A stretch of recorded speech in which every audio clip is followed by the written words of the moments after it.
Ikiwa unatafuta amani ya ndani, njia ya moja kwa moja ya kumfikia Mungu, maisha ya huduma, upendo na ukweli, basi usikismo ni njia bora kwako.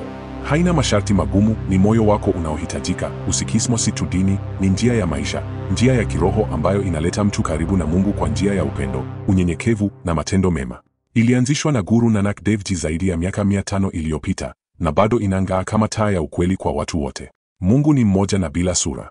Sikhism inafundisha kwamba Mungu yuko kila mahali, si wa dini moja au watu wachache. Yeye ni wa kila mtu. Hii hutoa uhuru wa kiroho bila mipaka. Kumbuka Mungu kila wakati, naam japna. Kila Sikhi anahimizwa kumkumbuka Mungu katika kila jambo, iwe kazini, nyumbani au sokoni. Hii huleta utulivu na amani ndani ya moyo. Huduma kwa wengine, seva. Kumtumikia binadamu ni njia ya kumtumikia Mungu. Huduma ya bure kama langar, chakula cha bure kwa kila mtu, ni mfano mzuri wa roho ya usawa na upendo. Kuheshimu binadamu wote. Hakuna mtu aliye juu au chini.